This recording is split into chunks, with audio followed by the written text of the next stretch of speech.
It's on to Silverstone this week for the British Grand Prix.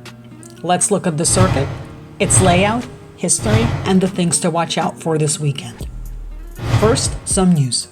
The FIA announced last week that some cars will be fitted with wet weather wheel arches during a test run at Silverstone.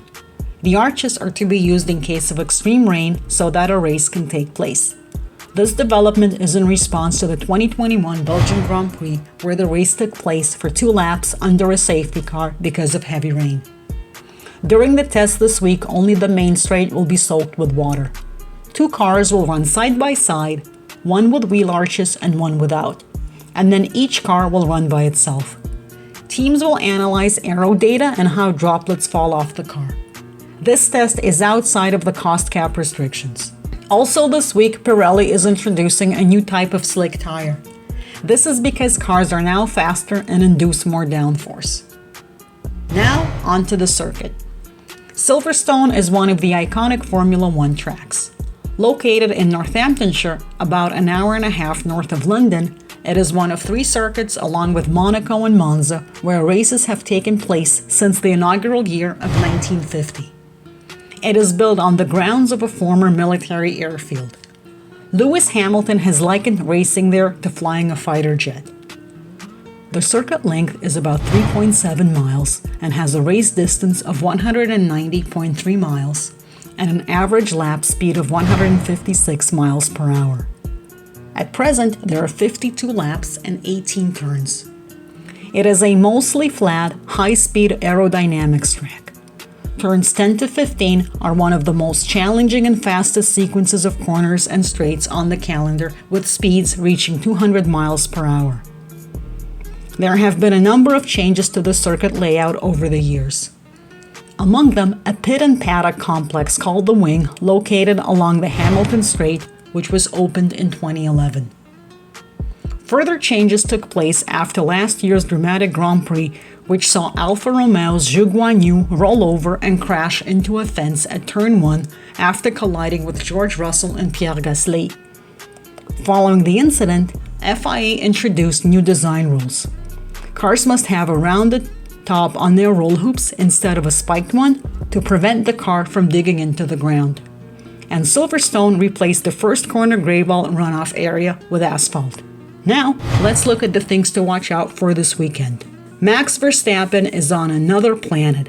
He won his 5th race in a row and the 42nd Grand Prix of his career, and is now 5th among the drivers with most Grand Prix wins. Joining him on the podium last weekend was teammate Checo Perez, who climbed back up after qualifying 15th. Red Bull haven't had much success at Silverstone over the years. Mark Webber scored their last win in 2012. However, Verstappen won the 70th anniversary Grand Prix in 2020, which was added to the calendar following the cancellation of the first few races due to the pandemic. He qualified 4th and finished ahead of the Mercedeses of Hamilton and Bottas. Last year's race saw Verstappen qualify 2nd and lead for 1 lap before being overtaken by eventual winner Carlos Sainz. He finished 7th. Red Bull said it was due to the debris that they weren't able to remove, which caused him to lose grip. Perez, on the other hand, achieved his best result at Silverstone last year, finishing 2nd. Who's most likely to challenge Red Bull this weekend? Will Sainz triumph again for Ferrari? Or will it be teammate Charles Leclerc? Last year's British Grand Prix saw Sainz clinch his first win. Leclerc finished on the podium for 3 years in a row, and last year finished 4th. Last week he clinched his 2nd podium of the year in Austria, finishing 2nd. Ferrari hold the constructors' record for most Grand Prix wins at Silverstone at 18.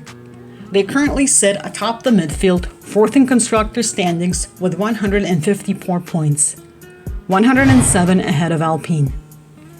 How will the all-British team of Mercedes fare at the drivers' home race? The British Grand Prix has been one of Hamilton's most successful, winning 8 times, and he finished 3rd in 2022. Teammate Russell will certainly be looking to forget last year's incident. This year started out with Mercedes behind Red Bull and Aston Martin.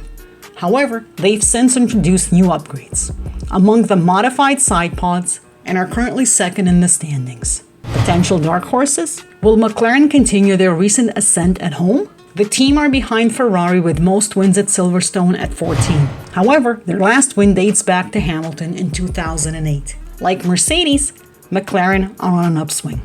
They've climbed up from the bottom of the rankings and are now 6th. Last week, Lando Norris scored the team's best result this year, qualifying and finishing 4th, and was voted Driver of the Day.